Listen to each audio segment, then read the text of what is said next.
Hi guys, star एके में एक बार फिर से आप सभी का स्वागत है। तो बेसिक केमिस्ट्री की आज नेक्स्ट टॉपिक लेंगे बेसिक केमिस्ट्री में। और आज का जो टॉपिक है वो बहुत छोटा सा टॉपिक होगा, द्रव्यमान संख्या और परमाणु क्रमांक, यानी परमाणु संख्या और द्रव्यमान संख्या पर बात करेंगे। कुछ बच्चों को इस टॉपिक को समझने में थोड़ी सी दिक्कत होती है, तो आज दोनों ही टॉपिक को देखेंगे और बढ़िया अच्छे तरीके से समझ में आएंगी। और लास्ट में हम इस पर क्वेश्चन भी करेंगे, ठीक है। तो चलिए देखते हैं। सबसे पहले परमाणु संख्या या परमाणु क्रमांक।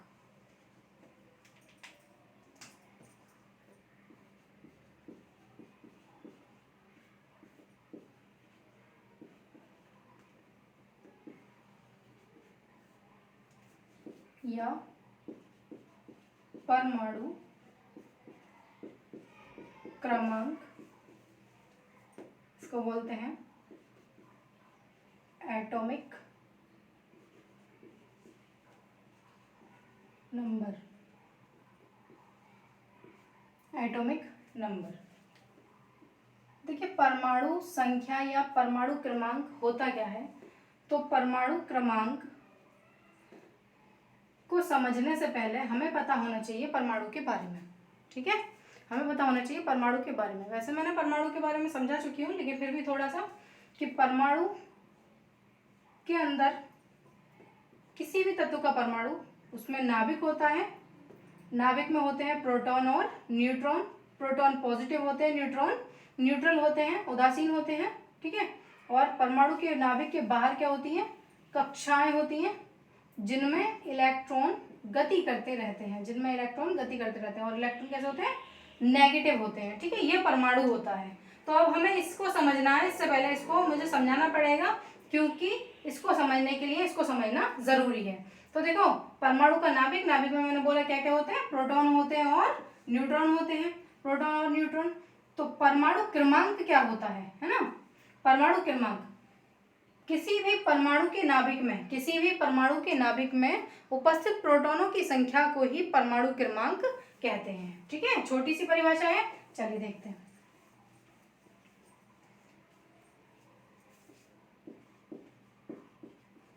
किसी भी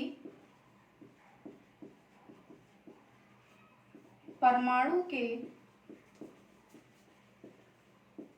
नाभिक में उपस्थित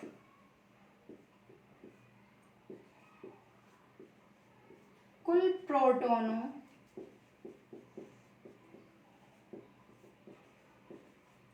की संख्या को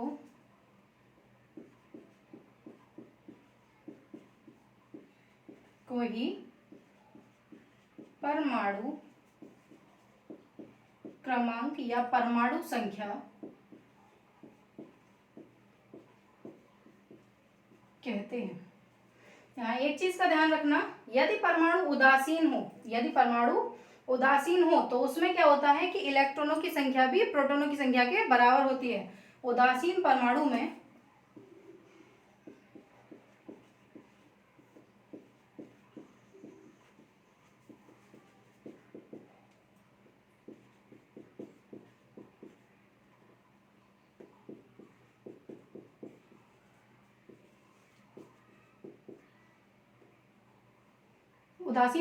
इलेक्ट्रॉनों की संख्या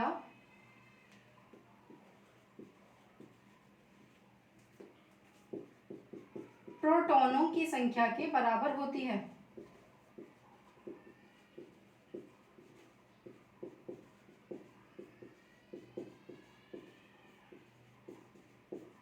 मैंने कहा परमाणु क्रमांक क्या है, तो परमाणु क्रमांक या परमाणु संख्या किसी भी परमाणु के नाभिक में, जैसा कि मैंने अभी परमाणु का नाभिक बनाया जिसमें क्या होते हैं, प्रोटॉन होते हैं और न्यूट्रॉन होते हैं। तो किसी भी परमाणु के नाभिक में उपस्थित कुल प्रोटॉनों की संख्या को ही हम क्या कहते हैं, परमाणु क्रमांक या परमाणु संख्या कहते हैं, ठीक है। यदि परमाणु उदासीन हो, है ना, न्यूट्रल हो, तो परमाणु कि जो परमाणु के अंदर जितने प्रोटॉन होंगे उतने ही क्या होंगे, इलेक्ट्रॉन होंगे। उदासीन का मतलब, जैसे मान लीजिए अगर मैं कोई एटम लूं, मैंने ले लिया सोडियम परमाणु ले लिया, ठीक है। सोडियम का परमाणु क्रमांक होता है 11 और द्रव्यमान संख्या होती है, द्रव्यमान संख्या भी पढ़ाएंगे, द्रव्यमान संख्या होती है 23, यानी 23 होती है, ठीक है। अभी मैंने इसको क्या लिया, ये उदासीन था। अगर मैं ले लूँ Na+ तो क्या ये उदासीन है? नहीं है। क्यों? क्योंकि इस पर चार्ज आ गया, कैसा चार्ज? पॉजिटिव। अब पॉजिटिव चार्ज आ गया तो यहाँ इलेक्ट्रॉनों की संख्या क्या हो जाएगी? बदल जाएगी, है ना।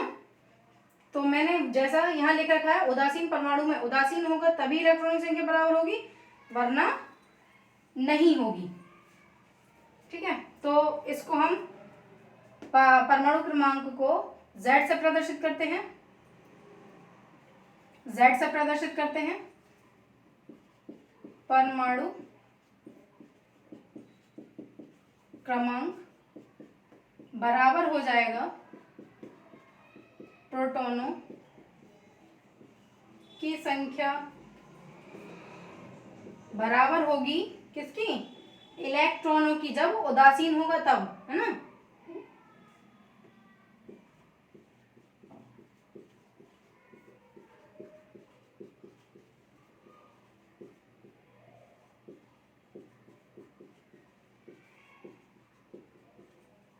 तो मैंने क्या लिखा? परमाणु क्रमांक या परमाणु संख्या बराबर होगी प्रोटॉनों की संख्या बराबर होगी, सॉरी प्लस नहीं, बराबर होगी उदासीन परमाणु में इलेक्ट्रॉनों की संख्या। ठीक है, ये होता है परमाणु क्रमांक। अब आगे बात करते हैं द्रव्यमान संख्या पर। इसको शॉर्ट में लिखना चाहो तो ऐसे भी लिख सकते हैं, Z = P, वो मैं आपको बता चुकी हूँ, प्रोटॉन कैसे होते हैं? पॉजिटिव होते हैं, = E। ठीक है, ये पॉजिटिव होगा और ये नेगेटिव होगा। चलिए नेक्स्ट,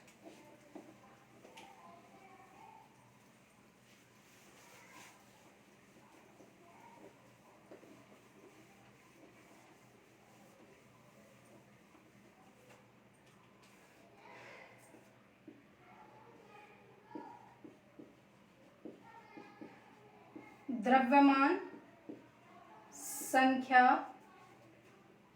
या इसको बोलते हैं हम मास नंबर। द्रव्यमान संख्या या मास नंबर। अब ये क्या होता है? तो देखो, किसी भी परमाणु के, जैसा कि मैंने अभी परमाणु बनाया था, है ना, किसी भी परमाणु के नाभिक में उपस्थित प्रोटॉनों प्लस न्यूट्रॉनों की संख्या के योग को ही हम क्या कहते हैं? द्रव्यमान संख्या कहते हैं। ठीक है, तो देखते हैं परिभाषा इसकी।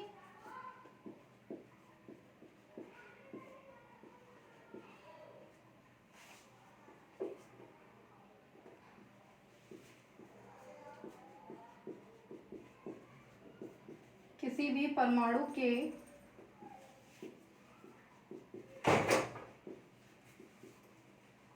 नाभिक में उपस्थित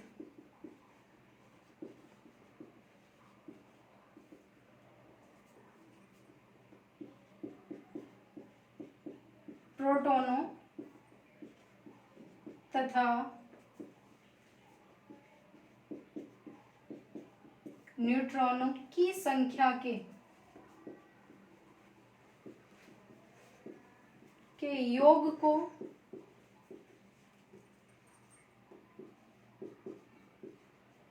द्रव्यमान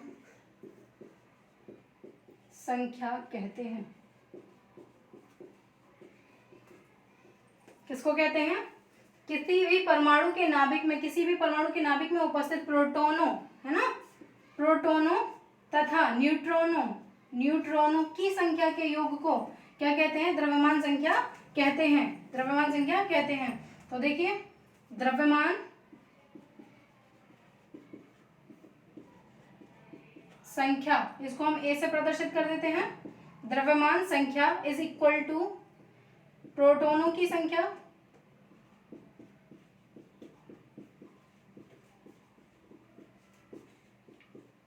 प्लस न्यूट्रॉनों की संख्या।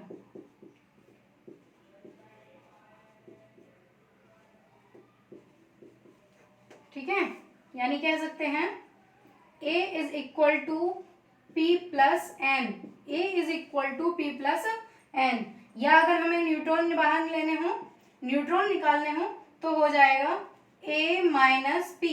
ठीक है, यहाँ से समझ चुके होंगे, यहीं से किया है मैंने, बस खाली पक्षांतर कर दिया है। तो द्रव्यमान संख्या इज इक्वल टू होती है प्रोटॉनों की संख्या प्लस न्यूट्रॉनों की संख्या के बराबर होती है ना। तो चलिए कुछ क्वेश्चन देख लेते हैं जिससे आपको क्लियर समझ में आ जाएगा।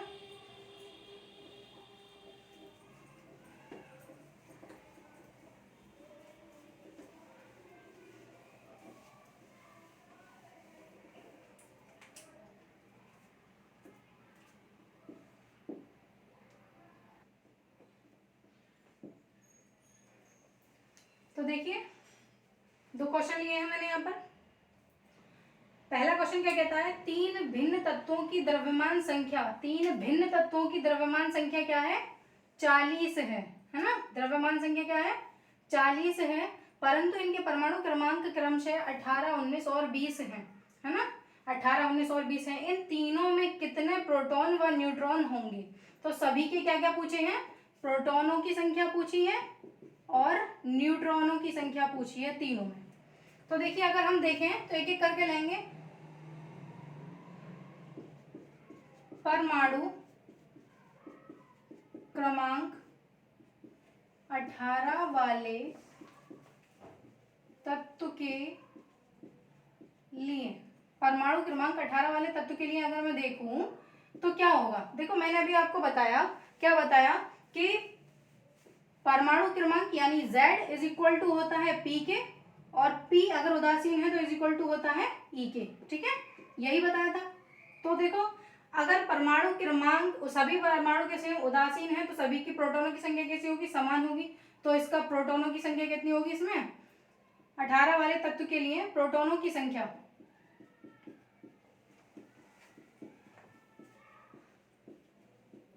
तो प्रोटॉनों की संख्या क्या होगी, 18 ही होगी। जब परमाणु क्रमांक कितना दे रखा है, 18 दे रखा है, तो प्रोटॉन भी कितने होंगे, 18 ही होंगे। ठीक है, इलेक्ट्रॉन की तो बात ही नहीं करी। फिर उसने पूछा है न्यूट्रॉनों की संख्या। तो न्यूट्रॉनों की संख्या का मैंने अभी आपको एक फॉर्मूला दिया था, A इज इक्वल टू होता है P प्लस एन के। A इज इक्वल टू होता है P प्लस एन के। उसने पूछा है न्यूट्रॉनों की संख्या। अगर मैं न्यूट्रॉनों की संख्या बाहर ले लूँ तो मैंने अभी आपको बताया था क्या हो जाएगा, A माइनस P हो जाएगा। द्रव्यमान संख्या माइनस प्रोटॉनों की संख्या हो जाएगी। तो न्यूट्रॉन निकालने हैं, द्रव्यमान संख्या तीनों की कितनी है, 40 है। 40 माइनस प्रोटॉनों की संख्या कितनी है, 18। 40 में से 18 गए तो 22। तो पहले वाले के लिए जो पहले वाले के लिए जो संख्या आ गई न्यूट्रॉनों की, वो कितनी आ गई, 22 आ गई। ठीक है, और प्रोटॉनों की संख्या कितनी आ गई, 18 आ गई। बात समझ में आ गई। ठीक है, अब देखते हैं नेक्स्ट। दूसरा उसने पूछा है 19। ठीक है, 18 हटा दो बस यहाँ से। अब 19 वाले का अगर मैं निकालूं तो चल ही नहीं आएगा। परमाणु क्रमांक 19 वाले तत्व के लिए प्रोटॉनों की संख्या क्या हो जाएगी, 19 ही हो जाएगी। उसने हमें बताया नहीं है परमाणु उदासीन है या फिर धनावेशित या ऋणावेशित है। कहने का मतलब है उस पर कोई चार्ज है, ऐसा कुछ नहीं कहा है। तो 19, अब 19 हो गई तो यहाँ भी क्या हो जाएगा, जब 19 हो गया परमाणु क्रमांक तो प्रोटॉनों की संख्या भी कितनी हो गई, 19 हो गई। ठीक है, अब यहाँ से हमें क्या निकालना है, वही n निकालना है। n is equal to A minus P। तो हो जाएगा n is equal to A कितना है, सभी का 40 है, माइनस P, P कितना है, 19 है। P कितना है, 19 है। तो कितनी हो जाएगी, 21 हो जाएगी। ठीक है, द्रव्यमान संख्या कितनी हो जाएगी, सॉरी न्यूट्रॉनों की संख्या कितनी हो जाएगी, 21। तो एक ये हो गया, एक ये, यानी दूसरे वाले के लिए 19 और 21 आएंगे, है ना। दूसरे वाले की जो वैल्यू आएगी वो आएगी 19 और 21। ठीक है, अब नेक्स्ट देखते हैं लास्ट। इसमें तीसरा क्या बोल रहा है वो, कि 20 वाला जिसका परमाणु क्रमांक कितना है, 20 है। 20 है तो यहाँ तो 20 के लिए परमाणु क्रमांक 20 वाले तत्व के लिए प्रोटॉनों की संख्या 20, प्रोटॉनों की संख्या 20, यानी परमाणु क्रमांक कितना है, परमाणु क्रमांक 20 है तो प्रोटॉनों की संख्या भी 20 ही होगी। ठीक है, अब n निकालना है। n is equal to 40 minus 20 बराबर 20। ठीक है, तो तीनों आंसर हमारे क्या है, फर्स्ट, सेकंड एंड थर्ड।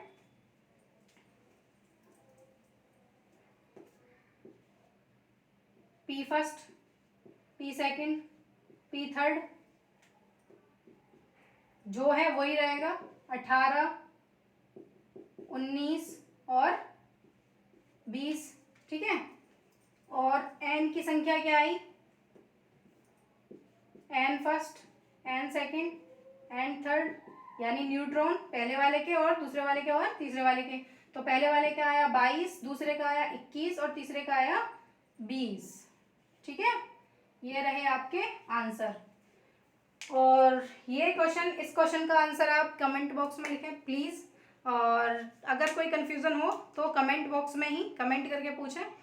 और वीडियो अच्छा लगे तो लाइक करें, चैनल को सब्सक्राइब करें। Thank you so much.